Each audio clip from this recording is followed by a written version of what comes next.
I grew up in a mining town in Australia. It was a very masculine environment, a lot of fights at the pub, a lot of beer drinking. I liked my adolescence, and I can't say that I'm much different to, the guys that I grew up in the town. I like boxing, I like having a few drinks, but everything changed when I became a dad. I recognized there is much more to a man than power, courage and strength. Softness, calmness and love became the characteristics which really defined who I needed to be for my son. Surprisingly, this gave me more confidence and made me more comfortable with myself than I ever have felt before. Knowing who you are and believing yourself is what makes a true role model, whether it is male, female, gay, straight or transgender. One of the most significant role models of our time is here tonight, luckily. I actually didn't know who he was, if I'm totally honest, but that's only because I'm being the devoted father of the year and not on social media every 2 minutes like my girlfriend. She's not here, so I can totally say whatever I want about her. Hence the comment about Sharon Stone, I'll see you later. It's probably not gonna happen, but anyway. But when I asked around, everyone literally freaked out when I mentioned his name. And when I saw he dressed so sharp, I almost didn't want to give him the award. But as I'm now a loving and caring, non-jealous, calm and friendly dad, I decided that I should be happy for someone else to get accolades. So it is my pleasure to present the GQ Award 2019 to this dude. He is a singer, actor and composer and is truly a fashion icon. He's a real man because he unites every shape of a human being in his body and soul. He's shrill, he's loud, he's charming, he's kind, he's unique, he's soft, he is bloody wonderful. He makes us laugh and cry, sometimes even at the same time. And most importantly, he's always himself. He follows his own lead, his voice inside, and he doesn't care what others think.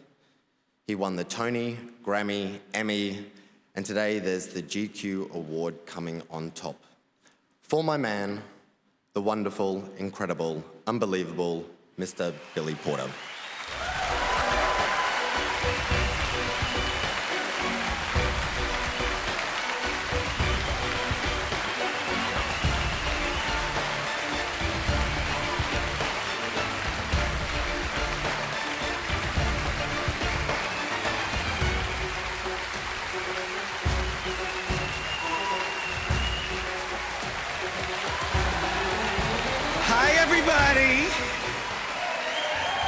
I am so overwhelmed right now. I just have to apologize to Kim Jones. I met him outside and I didn't know who he was and I feel like a fucking idiot. I love you. So listen, I grew up in the black church, the American Pentecostal church. And for those of you who don't know, every Sunday was a fashion show. I grew up in the 70s, first generation post-civil rights movement. So the spotlight was on us black folks. What were we gonna do with all of these newfound rights that we had fought so hard for? Education was number one on the list. And then how you looked while you were receiving said education was a close second. My great Aunt Dorothy used to always say, dress for the job you want, not the job you have. I'm trying to be the head bitch in charge, y'all. As you can see, I've taken those words to heart. She also instilled the importance of buying quality and buying classic. When you buy quality and classic and you take care of your stuff, you will have it forever. She was right. I still have an Armani suit that I bought in 1991 in storage.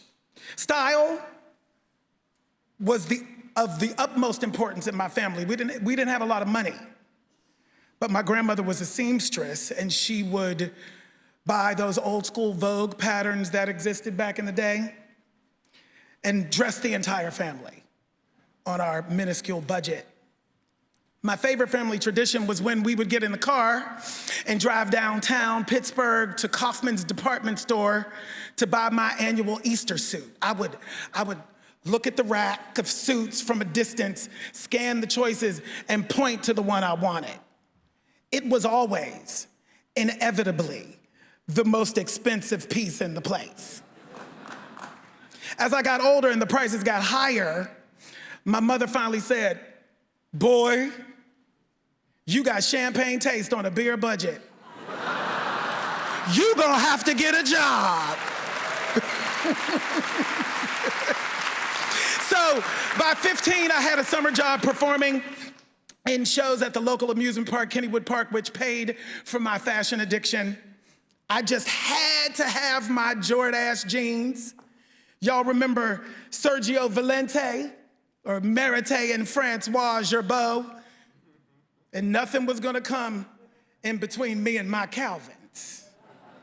I remembered wanting so desperately to go to boarding school because white people went to boarding school and white people were successful.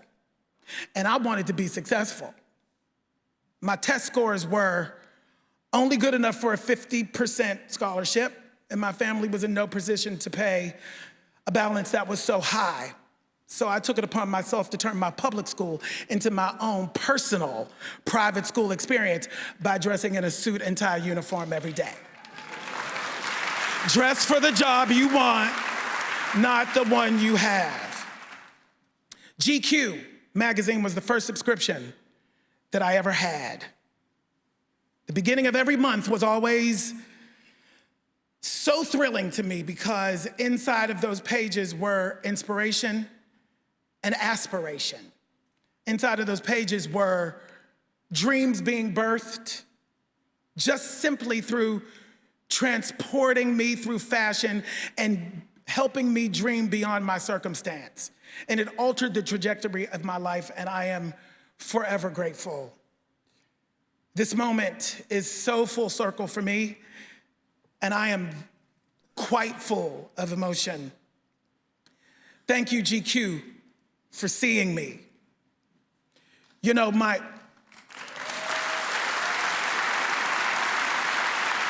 speaking about masculinity, I'm gonna go off my script for a second. Speaking about masculinity, you know, my masculinity was in question from the time that I could comprehend thought. And it has continued until this day. And on this 30th anniversary of the Berlin Wall coming down, I thank you, GQ, for embracing change. Change is hard sometimes. And I know that I represent a kind of in-your-face, gender non-binary, high fashion, wear whatever the fuck I want kind of change.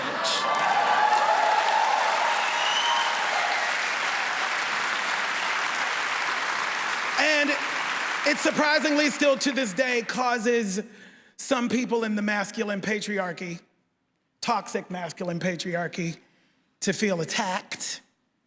Or is it that we're all just moving forward and that toxic masculinity space is becoming obsolete? Who knows? I don't care. What I care most about is sharing this moment with like minds who understand the power we have as artists to make a difference and change the world.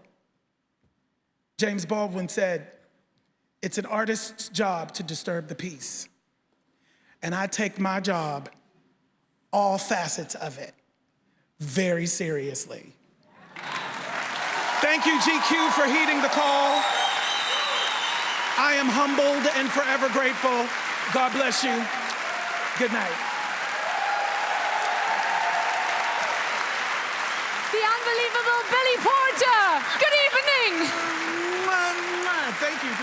Yeah, whatever you want. You can do whatever you want. But please come back, Billy.